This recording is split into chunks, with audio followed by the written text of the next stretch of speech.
Hi guys, we're going to be reviewing this today. This is a Gelindo pocket knife. Doing a little research, it seems that they really only make two knives. They make a multi-tool knife, which people seem to like pretty much, and they make this one here, which they call their hunting pocket knife.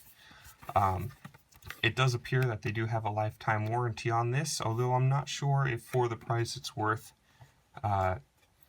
sending in if it does break. Right from the get-go, you will notice that on the packaging they actually forgot to fill in some places with the blue background. Kind of a statement as to the quality that this knife might be, but then again, it's a $9 knife.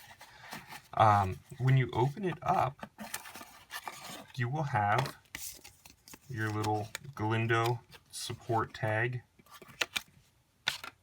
and then the pocket knife user manual, which tells you how to open and close it, and some tool use and precautions. Pretty basic stuff, not too necessary, although this is a unique mechanism for opening and closing. We'll talk about that more later though.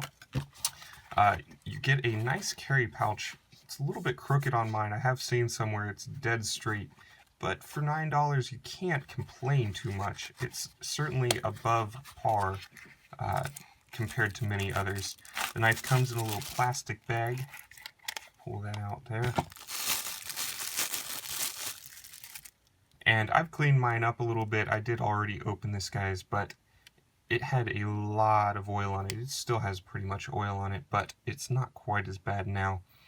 The finish isn't perfect. Once again, it is a very affordable knife. Let's talk about its use. I don't see a lot of practical use in this knife. It's extremely awkward to open and close. And although you can open it one-handed, it's easiest to just kind of fling it down from the blade. As far as closing it goes, there's really no good way that I've found to close this. It takes two hands to close, and it's a lot easier with two hands to open.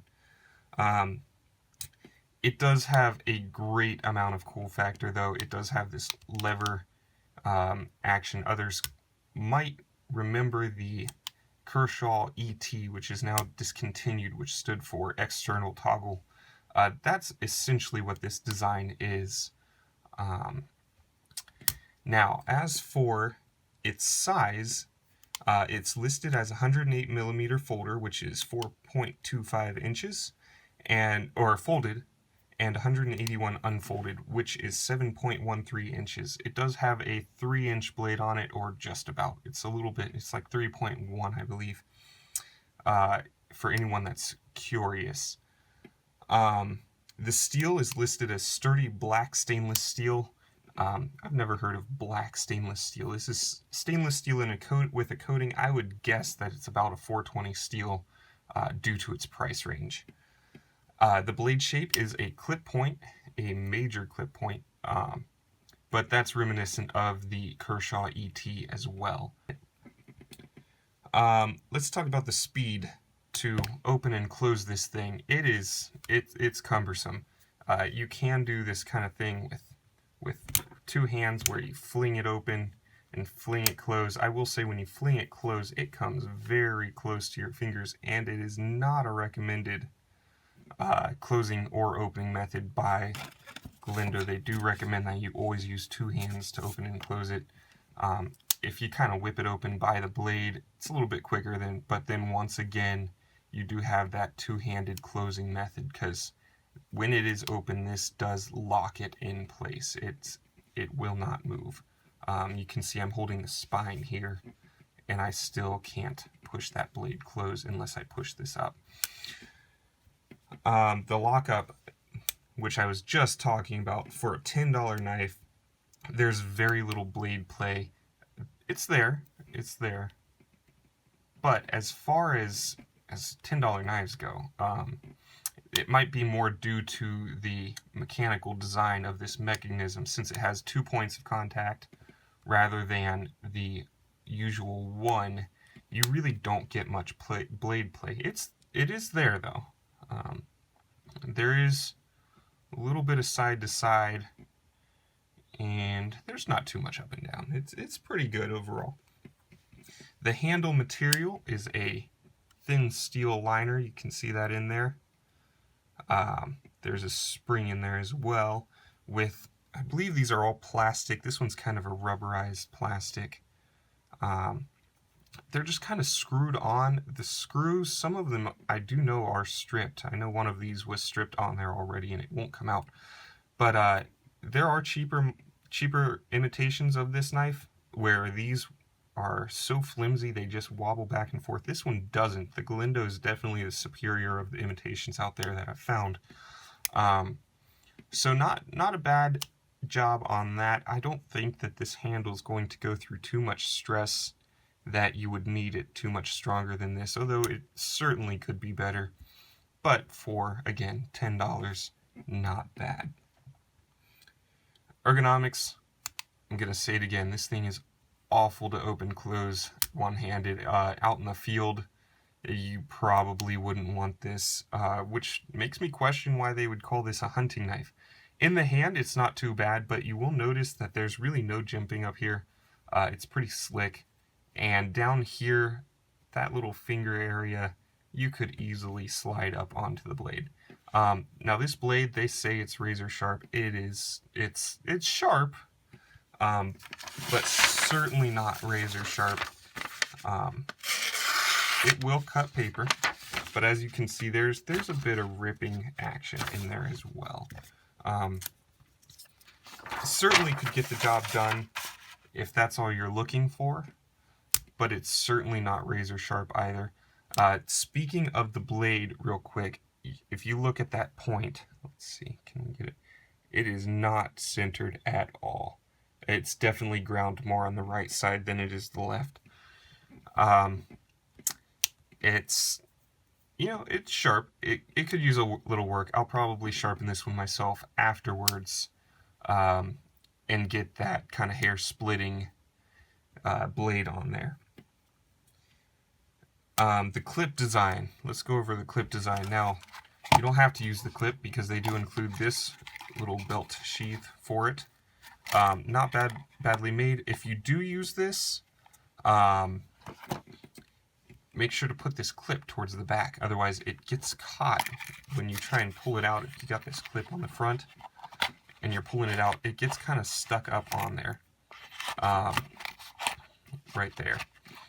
That being said, the clip itself is not terrible, but on a lower end knife, this clip design where it crosses over here means you have a lot of leverage on this, so it's pretty easy to bend out of shape. Just a warning, this clip doesn't seem too bad. I can pull it pretty far out and it's pretty much going back into place. But if you're wearing super thick pants, you might keep an eye on that clip. Maybe take it off and bend it back into shape when you need to. This knife is, you basically just have those Torx screws there that you just undo, pull it off. The clip is not repositionable. There's not a set of holes on this side, so it is right hand carry only. Sorry lefties, might be a little bit awkward for you. Durability. Did I talk about durability? I don't think so. It feels good. It's a $10 knife. It's a cheap knife. I have no doubt that it will fall apart at some point. Certainly would want to go ahead and pull this out and put some Loctite on it if you were going to use this as a daily carry. But as far as the blade lockup goes, unless you actually break this pivot pin or the pin that's going through this lower part of it, I don't think it's going to break on you. It certainly could for heavier usage. Some of their recommended usages I probably would never use this knife for. They talk about wood and such. I like the sweeping blade. That belly is pretty good for the carving. Probably the quality is not good enough that you would want to put it through a lot of stress. Let's talk about value now. Like I said, this is a cheap knife at around $10 or right now under $10. It's got pretty good value. I would probably rate it at a 5 to 6. I would rate it higher, except that they make no mention of G&G Hawk, probably for licensing reasons. G&G Hawk are the ones that actually designed this method of opening, closing, and locking a knife blade. If you are not familiar with their designs, certainly look them up. They used to have the Kershaw ET license with Kershaw. They do currently have, which came out this year, a quartermaster blade. I think it's the QTR 10, 11, and 12 that started selling on 1/1 this year. So first day of the first month of this year, they started selling a very cool knife. But those will run you. The Kershaw ET ran about $50 to $60, but now that it's discontinued, runs $300-ish. The Quartermaster certainly runs around $300. This knife is definitely more for the cool factor than an everyday carry. That being said, it is a cool mechanism, and if you want to add one to your collection, I will put the link in Amazon down there.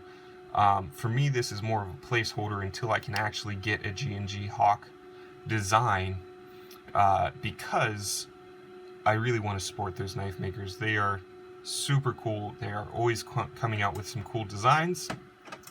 That's what led me to purchase this one, was just to see how close to the design they actually got. I don't have a Kershaw ET on me to show, but as far as I can tell, it's pretty close. It doesn't open quite as well as the Kershaw ET did, but very cool knife. Certainly worth $9 if you're looking for a unique knife. It's fun to add to the collection. It's a good value, but just know that I'm not sure if the licensing is all properly done on this knife. There's no mention of G&G Hawk anywhere, and I'm sure if there was, it would be a much more expensive knife. But if it is properly licensed, then good job, Gelindo, for picking up a very cool design.